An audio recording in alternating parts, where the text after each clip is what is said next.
नमस्कार, study with Kanta channel पर आप सभी का हार्दिक स्वागत और अभिनंदन। पिछली क्लास में अपन ने राजस्थान की कला संस्कृति में स्थापत्य कला टॉपिक पर चर्चा कर रहे थे और आपको बधाई हो कि आज अपन इस टॉपिक को कंप्लीट कर लेंगे। स्थापत्य कला में दुर्ग को काफी दिन हो गए आपके दुर्ग चलते हुए। आज अपन एक नहीं, दो नहीं, तीन नहीं, पूरे 15 दुर्गों के बारे में चर्चा करेंगे। कल पिछली क्लास में तो अपन ने जयपुर के दुर्ग पढ़ लिए थे, जिसमें आमेर, नाहरगढ़ और जयगढ़ दुर्ग पर चर्चा कर ली थी।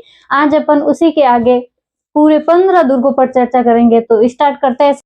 सबसे पहले बयाना दुर्ग। बयाना दुर्ग जो कहाँ पे पूछे आपको, तो दमदमा पहाड़ी पर या दमदमा या जिसे अपन बोलते हैं मानी पहाड़ी, ये कहाँ पे पूछे तो भरतपुर में। दमदमा या मानी पहाड़ी पर स्थित है बयाना दुर्ग, जिसका निर्माण करवाया था विजयपाल के द्वारा। विजयपाल के द्वारा इसका निर्माण करवाया जाता है और इसे सोनितपुर, बाणासुर और विजय मंदिरगढ़ के नाम से भी जाना जाता है। किस दुर्ग को, बयाना दुर्ग को किस नाम से जानते हैं? सोनितपुर, इसके अलावा बाणासुर, विजय मंदिरगढ़ और इसके अलावा बादशाह दुर्ग के नाम से किसको जानते हैं अपन, तो बयाना दुर्ग को। ठीक है। और राजस्थान अपने सबसे प्राचीन विजय स्तंभ पूछ ले तो किस दुर्ग में लगा हुआ है, तो बयाना दुर्ग में लगा हुआ है, जिसे अपन भीमलत स्तंभ भी कहते हैं, विष्णुवर्धन स्तंभ भी कहते हैं। कहाँ पे है, तो भरतपुर में। जो किसने लगाया था पूछे तो गुप्त शासक समुद्रगुप्त के द्वारा लगाया गया था ये बयाना दुर्ग में भीमलत स्तंभ, जिसे विष्णुवर्धन स्तंभ या फिर विजय स्तंभ के नाम से जानते हैं। इसके अलावा यहाँ पे अकबर की छतरी है, कौन से दुर्ग में, बयाना में। ठीक है। इसके अलावा यहाँ पे बन रखी है उषा मस्जिद।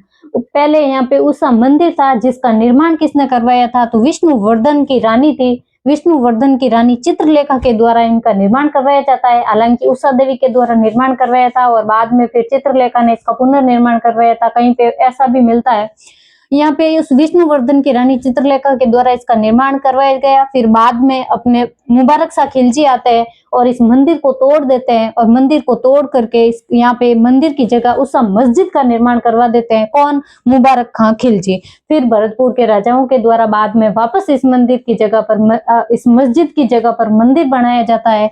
किसके द्वारा? भरतपुर के राजाओं के द्वारा। और ये मंदिर है वो प्रेम कथा पर आधारित है। जबकि आपको पूछ ले कि उषा लाट कहाँ पे, वो भी यहीं पे उषा लाट भी, जिसका निर्माण किसने करवाया था, तो अपने समुद्रगुप्त का एक सामंत था।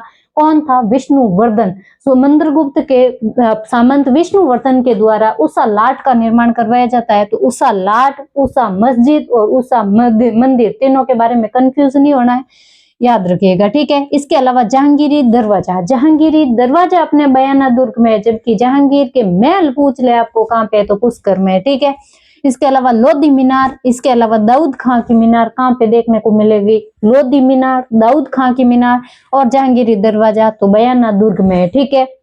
इसी के साथ ही अपना बयाना दुर्ग हुआ पूरा। और उसके बाद में बाला दुर्ग, जिसे अपन कुंवारा दुर्ग के नाम से जाना जाता है, क्योंकि इस पर अटैक बाद में नहीं हुआ था, तो यहाँ पे कोई आक्रमण नहीं हुआ था, इसीलिए इसको कुंवारा दुर्ग या बाला दुर्ग के नाम से जानते हैं। तो इसका निर्माण किसने करवाया था पूछे आपको, तो काकिल देव का पुत्र था अलग राय, जिसने इसका निर्माण करवाया था। जबकि पुनर्निर्माण पूछे किसने करवाया था, तो इसकी मरम्मत या पुनर्निर्माण हसन खां मेवाती के द्वारा करवाया गया था। तो याद रखना है आपको कि मरम्मत है जो हसन खां मेवाती के द्वारा करवाया गया और पुनर्निर्माण काकिल देव के पुत्र अलग राय के द्वारा करवाया गया था। ठीक है। और इसके अलावा इसे 52 दुर्गों का लाडला कहते हैं। 52 दुर्गों का लाडला कुंवारा दुर्ग। और आंख वाला किला किसको बोलते हैं पूछे आपको, तो बाला किला को आंख वाला किला के नाम से जानते हैं।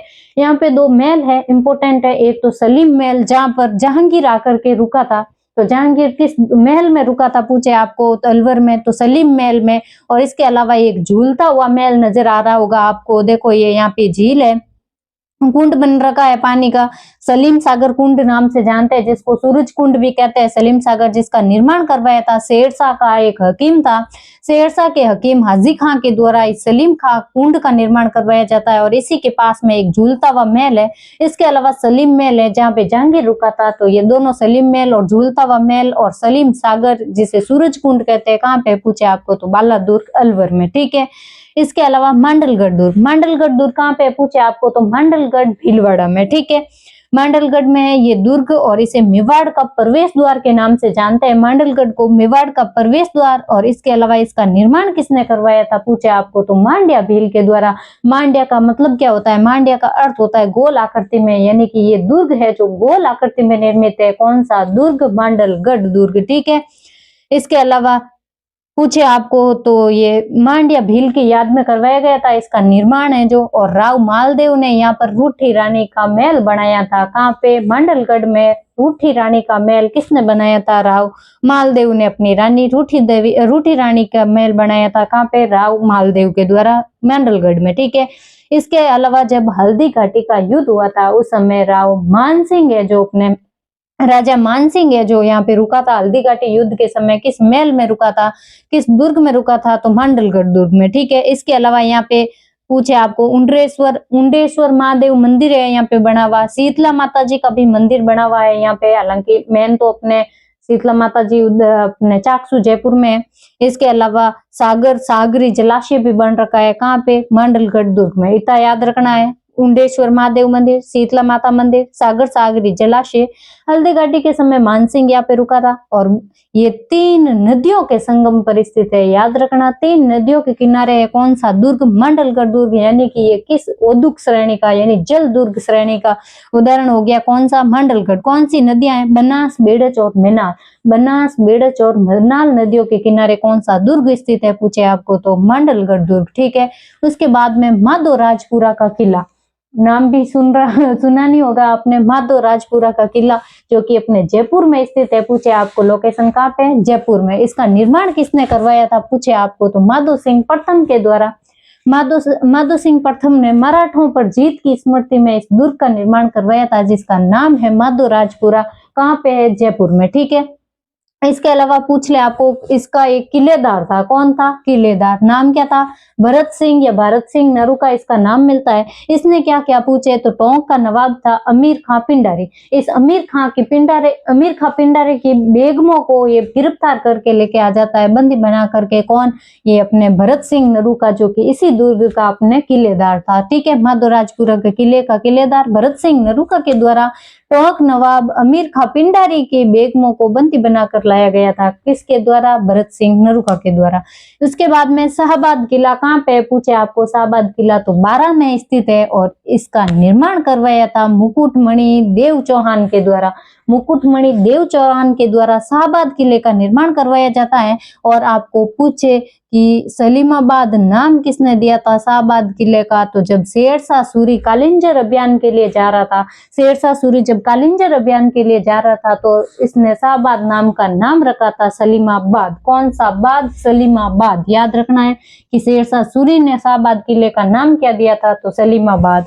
इसके अलावा यहाँ पे नवलवान तोप स्थित है। पूछे आपको कि नवलवान तोप है जो किस दुर्ग में है तो अपने शाहबाद के किले में नवलवान तोप देखने को मिलती है और इसका नाम सलीमाबाद किसने किया तो शेरशाह सूरी ने।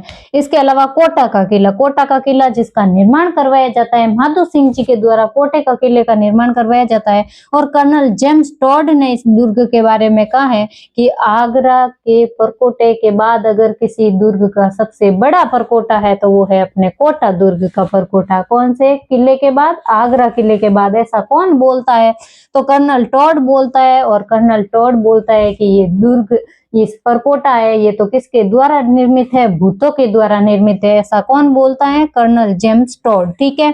उसके बाद में अपने नागौर का किले के बारे में याद रखना है कि इसका निर्माण कैमास के द्वारा करवाया गया। और ये कैमास कौन था पूछे आपको तो चौहान राजा था सोमेश्वर चौहान जो अपने पृथ्वीराज तृतीय के पिताजी थे। ठीक है। सोमेश्वर चौहान का सामंत था एक। कौन पूछे आपको तो कैमास। इसके द्वारा अपने नागौर के किले का निर्माण करवाया जाता है और इस किले का दोहरा परकोटा है और ये जल प्रबंधन प्रणाली के लिए अपने विश्व विख्यात है। कौन सा किला पूछे आपको तो नागौर का किला जल प्रबंधन प्रणाली हेतु अपने प्रसिद्ध है, जल प्रबंधन हेतु विश्व विख्यात है। इसके अलावा सोजत दुर्ग जो कि पाली में स्थित है और सोजत दुर्ग पूछे आपको कौन सी पहाड़ी पर स्थित है तो नानी सिरडी पहाड़ी पर स्थित है। कौन सा दुर्ग पूछे तो अपने सोजत दुर्ग पाली में नानी सिरडी पहाड़ी पर स्थित है। ठीक है। अचलगढ़ दुर्ग जिसे अर्बुदाचल या हिंदू ओलंपस के नाम से जाना जाता है हिंदू ओलंपस जिसे कर्नल जेम्स टॉड ने कहा था। और इसका निर्माण किसने करवाया पूछे तो परमार राजाओं के द्वारा इसका निर्माण करवाया जाता है, जबकि इसका पुनर्निर्माण है जो अपने महाराणा कुंभा के द्वारा करवाया जाता है। और यहाँ पे ओखा रानी का महल स्थित है। इसके अलावा कपूर सागर तालाब है और खतरे की सूचना देने वाली बुर्ज है जो कहाँ पे पूछे आपको तो अचलगढ़ दुर्ग में। हालांकि आपको दिख नहीं रहा होगा, लेकिन पीडीएफ में आपको पूरे कंप्लीट उपलब्ध करवा दूंगी, ठीक है। इसके अलावा गोमुख जी का मंदिर भी है यहाँ पे, कहाँ पे अचलगढ़ दुर्ग में, ठीक है। उसके बाद में अपने चूरू का किला जिसका निर्माण करवाया था कुशाल सिंह के द्वारा करवाया जाता है, किसका, चूरू का किले का। और 1814 में जहाँ सामंत था यहाँ का सियोजी सिंह, इसके द्वारा बीकानेर के सूरत सिंह व अंग्रेजों के विरुद्ध चांदी के गोले दागे गए थे किस किले में, चूरू के किले में, ठीक है। तो चांदी के गोले किसके विरुद्ध दागे गए थे तो बीकानेर के सूरत सिंह के खिलाफ किसने दागे थे तो सियोजी सिंह ने सामंत था, और निर्माण कुशाल सिंह ने करवाया था। और कब दागे गए तो 1814 में। सज्जनगढ़ किला कहाँ पे स्थित है तो सज्जनगढ़ उदयपुर में है पूछे आपको, जिसका मेवाड़ का मुकुटमणि जिसको कहते हैं, और इसे मानसून पैलेस के नाम से भी जाना जाता है, ठीक है। इसके अलावा तीमनगढ़ किला जो कि करौली में स्थित है, और यहाँ पे ननंद भोजई का कुआं है। कौन सा कुआं है, ननंद भोजई का कुआं, किसमें है, तीमनगढ़ का किले में, ठीक है। इसके बाद में ऊंटाला का किला जो कि वल्लभनगर उदयपुर में स्थित है। वल्लभनगर उदयपुर में कौन सा किला, ऊंटाला का किला। और यहाँ पर चुंडावतों और सक्तावतों के मध्य हरावल प्रतियोगिता हुई थी। आपको पूछे कि चुंडावत और सक्तावतों के बीच में हरावल प्रतियोगिता कौन से किले में हुई थी तो अपने ऊंटाला किले में, ठीक है। इसके अलावा मोहनगढ़ का किला जो कि अपने अंतिम निर्मित दुर्ग है, स्वतंत्रता के बाद इसका निर्माण हुआ है 1950 में, कहाँ पे है तो जैसलमेर में। इसके बाद में तारागढ़ दुर्ग जो कि बूंदी में स्थित है, और ये दूर से देखने पर तारे की आकृति में निर्मित है, इसीलिए इसको तारागढ़ नाम से जानते हैं। एक तारागढ़ है जो अपने अजमेर में पढ़ लिया था, जबकि ये बूंदी वाला है जिसका निर्माण करवाया था 1354 ईस्वी में बड़ सिंह जी के द्वारा करवाया जाता है। बड़ सिंह के द्वारा 1354 में तारागढ़ बूंदी का निर्माण करवाया जाता है। और रूडयार्ड किपलिंग था जिसने इस दुर्ग के बारे में कहा है कि इस दुर्ग का निर्माण तो भूत प्रेतों ने करवाया था। किसने कहा था, रूडयार्ड किपलिंग ने। वहीं कर्नल जेम्स टॉड कहता है कि इसमें जो महल स्थित है वो राजस्थान के सर्वश्रेष्ठ महल है। किसने कहा था, कर्नल जेम्स टॉड ने। और कौन कौन से महल है इसमें पूछे आपको तो रतन महल, छत्र महल, फूल महल, और ये इनके जो महल है जो भित्ति चित्रों हेतु प्रसिद्ध है, किसके महल, अपने तारागढ़ बूंदी के महल, ठीक है। इसके अलावा रानी जी की बावड़ी स्थित है यहाँ पर, रानी जी की बावड़ी जिसका निर्माण करवाया था अपने अनिरुद्ध की पत्नी के द्वारा, नाथावती के द्वारा रानी जी की बावड़ी का निर्माण करवाया जाता है। और अनिरुद्ध महल भी स्थित है यहाँ पर, और रतन महल है। इसके अलावा नवलगढ़ आपको पूछ ले नवलखा दुर्ग कहाँ पे है तो नवलखा दुर्ग जिसका निर्माण करवाया जाता है झाला राजा पृथ्वी सिंह के द्वारा, और ये अपने झालावाड़ में स्थित है। इसी के साथ में आपको बधाई हो कि ये दुर्ग का चैप्टर अपना कंप्लीट होता है, सारे दुर्ग कंप्लीट हुए। और अगली क्लास में अपन एक नए टॉपिक पर चर्चा करेंगे। आपको कौन सा टॉपिक पढ़ना है आप कमेंट बॉक्स में बताना, और आपको क्लास कैसी लगी। अगर क्लास पसंद आई है तो लाइक करिएगा, कमेंट करिएगा, और अपने दोस्तों के साथ शेयर कीजिएगा। और चैनल पर नए हैं तो चैनल को सब्सक्राइब कीजिएगा। तो फिर मिलते हैं अपन अगले क्लास में एक नए टॉपिक के साथ में। तब तक के लिए धन्यवाद। जय हिंद, जय भारत।